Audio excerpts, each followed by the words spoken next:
Сайн уу? Суул ажаан байна. За ингээд өнөөдөр та нартайгаа шинэ бичлэгээрээ уулзах жагаадаа баяртай байна. За тэгээд бичлэгээ эхлэхээс өмнө та нартай би үнэхээр их баярлалаа.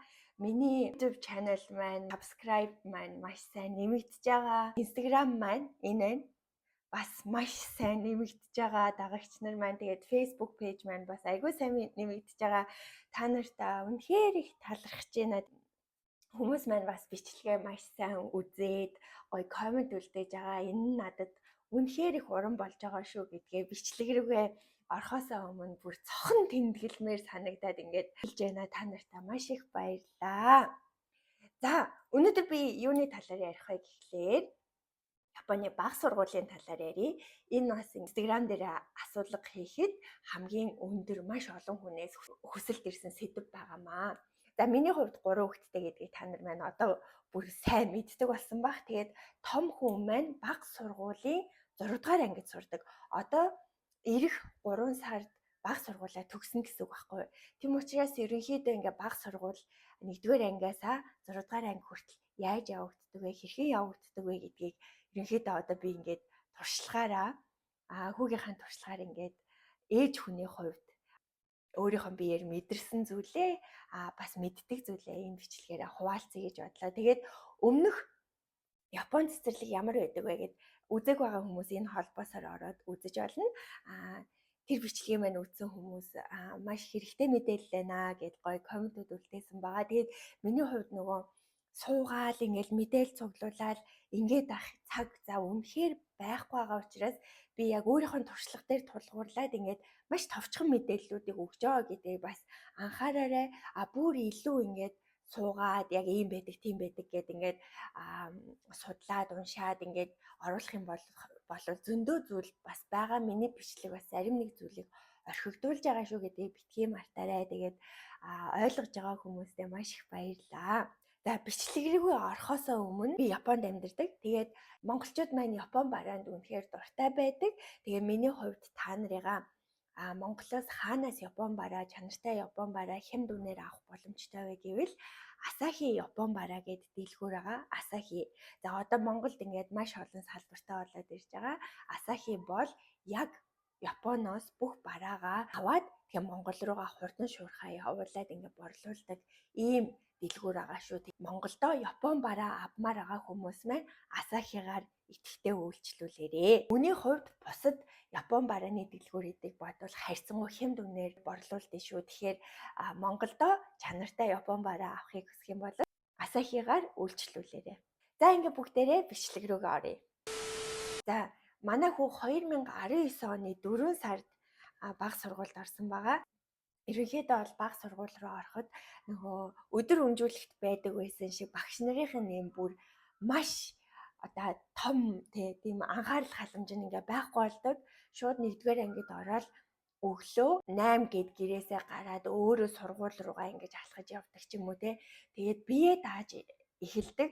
Тэгээд эхний үед бол манай хүүд ч ихсэн ачаалтай, надад ч ихсэн айгүй ачаалтай. Одоо яах вэ? Одоо яах вэ гэхэд би бас ингээд нөгөө ээж хүний хувьд ингээд шин зүйлс суралцаад, шин амьдралын хэм маягт бас давхар суралцсан. Дөнгөж нөгөө шинээр сургуульд орж байгаа 1-р ангийн хүүхдүүдийг хичээлд орох одоо нөгөө нэг Монголд ингээд 9 сарын 1-ийн энтер гэл нээдэг шиг бүх сургуулиуд тус тусдаа бүгд нэг өдөр биш одоо тухайн тэр дүүрэг хорооныхоо заасан өдрөөр сургуулийнхаа одоо тухайн хичээлийн жилийн хамгийн ихний өдрөө ингээд эхлүүлдэг. Тэгээд 1-р ангийн хүүхдүүдийг ингээд цуглуулж агаад new gakushiki гэж хийдэг аахгүй юу? Сургуульд орох ёслол гэсэн. Бүх 1-р ангийн хүүхдүүд тэгээд аав ээж нарын ингээд нөгөө нэг зааландаа цуглуулж байгаа нэг тийм ёслол энтер хийдэг. Тэгээд тэр нь ингээд айгүй бас хөөрхөн бага хэмжээний юм арга хэмжээ болдог. Тэгээд 6 дугаар ангийн хүүхдүүд нь юм хөөрхөн янз бүрийн одоо нөгөө нэг үзүүлэн тоглолт энтер хийгээд 1-р ангийнхаа хүүхдүүдийг ингээд сургуультай одоо тавтай морилорой энтер гэдэг нэг хөөх юм хийдэг. За тэгээ тэр нь дуусаад эхлэхээрээ хичээлдээ явж эхэлнэ. За ихэнх одоо Японы сургуулиуд миний хувьд бол манай хүү одоо яг улсын ч юм уу те тэр тухайн хотын дүүргийн сургуульд явдаг. Хувийн сургууль биш, төлбөртэй сургууль биш гэсэн үг. Тэгэхээр ерөнхийдөө нэг юм нормал хий боловсролын юм сургуулийг би ярьж байгаа шүү. За юу. За тэгээд маргааш насны эхлээд өөрөөсөө ингээ хичээлдээ явж эхэлдэг. За шууд ингээд нөгөө гэрийнхаа ойрхон амьдардаг бага сургуулийн хүүхдүүд хоорондоо ингээд нэг газар уулзж агаад тэгээд цуглаад нөгөө сургуулийнхаа юм малгайг бас өмсдөг байхгүй юу. Тэгээд тэрийг өмсөд ингээд бөөндөө сургууль руугаа явдаг. За тэгээд сургууль руугаа явах зам маршрут өөрийнх нь гэр сургууль хоёр ямар байралтай байгаас шалтгаалаад яг явах зам нь ингээд тодорхой байдаг. Тэрийг хүүхдүүдэд маш сайн зааж өгдөг. За энэ нь тухайн үедээ би бол сайн ойлгоогүй. Одоо бол яг тэр явах зам маршрутаараа явах юм бол тухайн хүүхдийн одоо хичээл рүүгээ явах харих зам ингээд аюулгүй байх боломжтой. Яг энэ замаар ингээд ирж байгаа шүү гэдг нь ингээд айгүй тодорхой байдаг. Тийм учраас нөгөө аюулгүй байдал талаасаа бас ингэж гэртээ харих замыг ингэж яг маршрутыг гаргаж өгч ингээд тэгээ бөөндөө хамтдаа ингэж бас сургуулаасаа гэрээсээ ингэж сургууль хүртлээ явдсан байна гэдгийг олж мэдсэн. Энэ одоо миний хувьд бол маш энэ Японы бага сургуулийн амьдралын хувьд айгүй чухал зүйл юм байна гэдгийг мэдсэн. За тэгээ хичээлдээ явж эхлээд 1-р ангийн хүүхдүүдэд манай амьдарч байгаа хот бол ингээд цүнхэн дээр нь ийм шар ийм одоо бүрээс шиг ийм цүнхэн дээр одоо цүнхээ бүрдэг ийм бүрээс шиг юм өгдөг. За тэрийг наацсан хүүхд ах юм бол одоо дөнгөж 1-р ангийн хүүхчүү ингээд дөнгөж сургуульд ороод энэ нийгмийн энэ суралцах гэдэг энэ сургуулийн амьдралд тасан зогтж байгаа шүү. Анх удаа одоо ингээ ганцаараа гарцаар гараад ч юм уу те ингээд амьдрал одоо энэ амьдралд ингээ тасан зогцож байгаа шүү гэдгийг хараад шууд мэддэг. Тэгээд тийм хүүхд мөхтийг одоо жишээ нь би ингээл машин зашинтай ингээл явж явах юм бол тийм хүүхэд ингээ зам ам гарах гал те зогсож явах юм бол одоо зам тавьж өгдөг ч юм уу те. Эсвэл ингээд нэг төөрч мөрцөн ч юм уу ингээд асуудал гарчих юм бол тэрийг ингээд одоо зүгээр өмөгээр үгээд ингээд хэлэхэд арай амар. За 2 3 4 5-аас эхлэл тэгэл нөгөөдөл чи ингээд харьцангуй бие дагаал энэ амьдралдаа тасан зогтсон байдаг болохоор нэг амар анхаарал халамжуул хэрэггүй. Гэхдээ 1-р ангийн хүүхдүүдэд бол яалтчгүй нөгөө дөнгөж цэцэрлэгээ төгсчээд ингээд орж байгаа болохоор ингээд биеийн хувьд ч гэсэн амар жижигхэн чадах зүйл нь ч гэсэн жоохон болохоор яг тэр талаасаа бас ингэж нөгөө бүгдээрээ энэ 1-р ангийн хүүхдүүдэд айгүй ээлтэй хандцгаая гэдэг утгаараа юм таних тэмдэг болох үүднээс ингэж наад юм байна гэж бас дотор харсан байхгүй. Тэгээд харваас 1-р ангийн хүүхдүүд амар хөөрхөн жижигэн нэг том зүн хүүрцэн. Тэгээ малгай залгаа нь ингээ бараг шинээрээ тийм хүүхдүүд байдаг байхгүй. За тэгээ манай хүүхэд манай том хүү сургуультай ороод нөгөө Японы сургууль чинь ангиараа одоо 1-р анги, 2-р анги, 3-р анги, 4-р анги, 5-р анги, 6-р анги гэдэг ингээд нөгөө хичээллэх цаг нь ингээд арай өөр байдаг, богино урт. Тэгээд 1-р ангийн хүүхдүүдийн хичээллэх цаг нь арай богино. За нэг миг 2 моёр гэж таардаг. Тэгээд нөгөө миний хувьд яг хүүгээс сургуульд ороход нь ажиллаа хийжсэн болохоор манай хүү нөгөө сургуулаа тарчаад 1 2 гэж тарангуудаа яг сургуулийнх нь ойрхон нөгөө ажил хийдэг аав ээж нартай гэртээ ганцаараа байж чадахгүй хүүхдүүдийг ингэж нөгөө хүлээж авдаг бас нэг юм өдөр өнжүүлэх шиг юм байгаа байхгүй сургуулийн дараах. Тэгээ тийшээгээ гүйж ороод тэгээд 6 хүртэл тэндээ байж агаад харж ирдэг. Тийм байсан. За тэгээд сүүлдээ би одоо нөгөө нэг гэртээ байгаа болохоор манай хүүхэд тэрийг ашиглахаа болцсон шууд сургууль бас нөгөө 4 5 6 дугаар ангид ороод ирэхээр харьцангуй бие дагаад эхэлдэг болохоор тийшээ явахгүйгээр хичээлээ тараад өөрөө гэртээ хайрж ирээд хийх юмаа хийгээд дугуулan муугуулan те сэрц тавтлан мавтлгандаа ингээд өөрөө яваад өгдөг. За тийм болсон байгаа. За хоол нь бол цаанаасаа байдаг. Бага сургуулийн хоол нь бол цаанаасаа.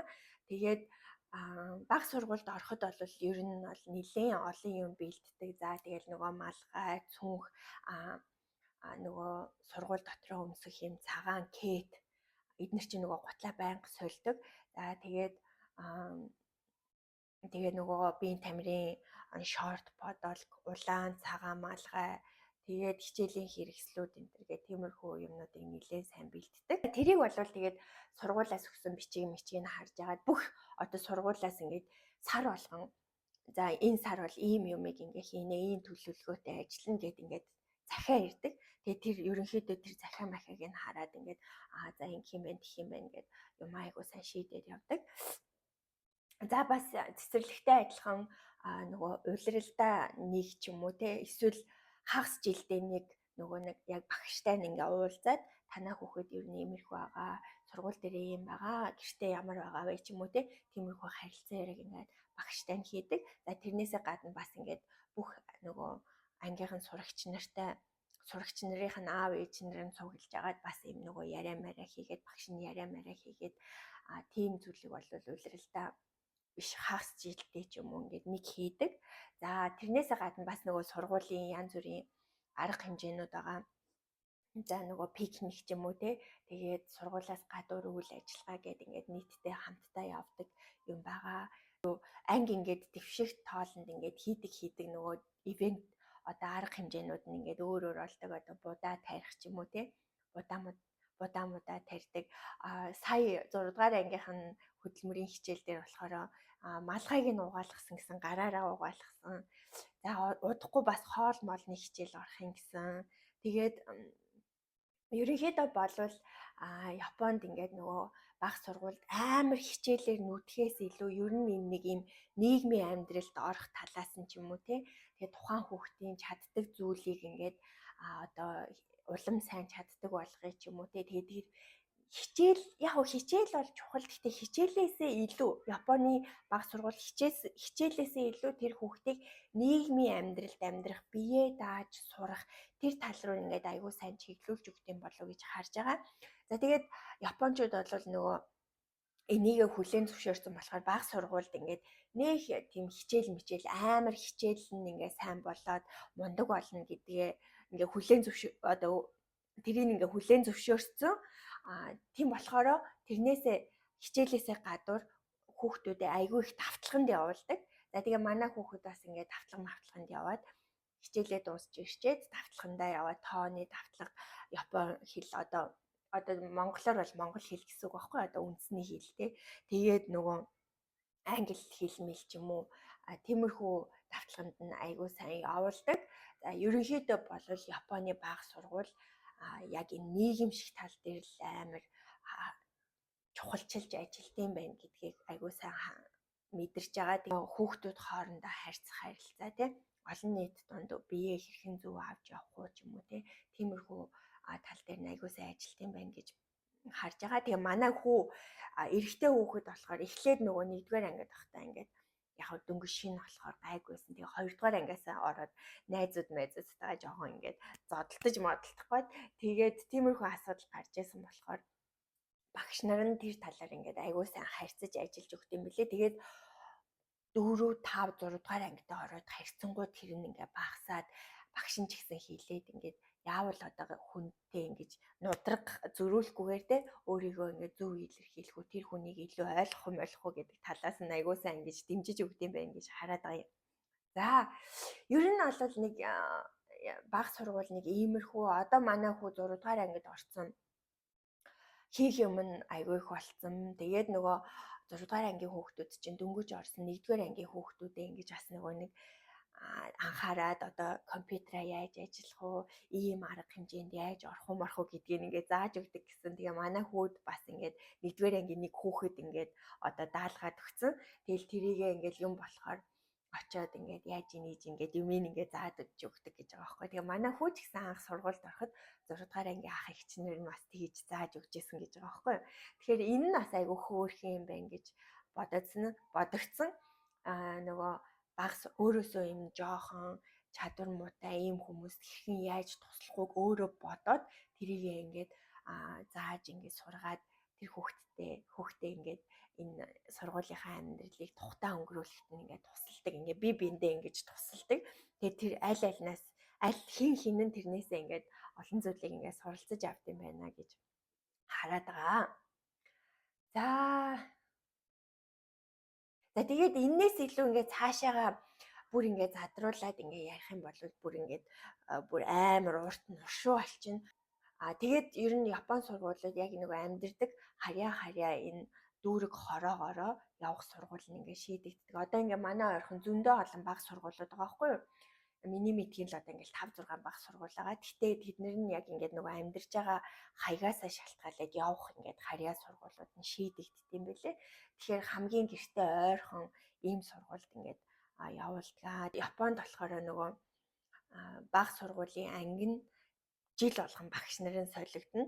Жил болгон хүүхдүүд нь солигддог. Тэгэхээр ингээд 1-р ангид байсан багш нь ангийнх нь хүүхдүүд нь 2-р ангид ороход ингээд бас ингээд солигдоод. Тэгэхээр дараа жил ингээ ямар ангид орох нь ингээ мэдэгддэггүй гэсэн үг байхгүй. Тэгээд тэр нь бас айгүй зүгээр санагдсан. Манай хүүгийн 3-р ангийн багш нь жоохон юм сонин багш таарад, бүр үнэхээр сонин Япон багш таарад. Тэгээд бүр тэр нэг жил бүр ингээд амар стресссэн заяа миний хувьд бүр ингээд тэгээ нөгөө төрөөд удаагүй байсан байсныг ч хэлэхгүй ингээд бүр нэлээд стресстэй юм хэлэхээр ингээд ойлгохгүй. Тэгээ байж исэн чинь 4-р ангид орсон чинь ингээ багш нь солигдож байгаа байхгүй ёо яазны юм гээл амар баярлал. Тэгэхээр бас ингээд багш нараа ингэж ойрхон солих нь бас хүүхдэд болон ээж аав нарт нь бас айгүй амар идэм байх гэж би өөрийнхөө туршлагаас бас хараад байгаа байхгүй юу. За нэг иймэрхүү байх. Тэгээд нэлээд товчхон бас юм бичлэг болчлоо. Тэгээд илүү одоо за иймэрхүү юмыг бас илүү жоохон яриад өгвөл айгүй амар байлаа энэ гэсэн юм байх юм бол комент үлдээгээрээ би комент бүгдийг нь уншиж байгаа. Тэгээд комментараас хариулаа явчих. Ерөнхийдөө нэг иймэрхүү байдаг. Би нөгөө өөрөө Монголд баг сургуульд сурж исэн болохоор надад бол Японы баг сургууль айгүй хөөрхөн санагдаад байгаа. Бас нэг амар хүүхдээ ингэж хичээлээр шахдаг төрлийн ээж биш болохоор ер нь хүүхд ингээд нөгөө жоохон дураараа хүслээрээ ингэж гоё. Гэтэ хийх ёстой юм аа л хийн. Тийм төрлийн ээж болохоор яг ерөнхийдөө миний тэр нөгөө нэг одоо тайпт ингээд айгүй таарад байгаа гэсэн үг байхгүй. Мэдээж бас хүүхдээ бүр илүү сайжраасаа ингээд мундаг болоосаа гэж бодож байгаа янз бүрийн аав ээжүүд байдаг байх. Харин миний хувьд бол яг энэ миний энэ одоо хүүхдээ өсгөх энэ үзэл бодолтой Японы энэ баг сургууль ингээд айгүй хөөрхөн таарад идэг гэж бол хувьдаа бодд юм аа. За ингээд бичлэгээ энэ хүртэл үзсэнд баярлалаа. Тэгээ дараагийнхаа бичлэгээр уулзъя. Энэ бичлэг таалагдсан бол лайка дараад комментаа үлдээгээд subscribe дарж амжааг байгаа хүмүүс маань subscribe дараад суугаад дэмжээрэй. Дараагийнхаа бичлэгээр уулзъя. Баяртай.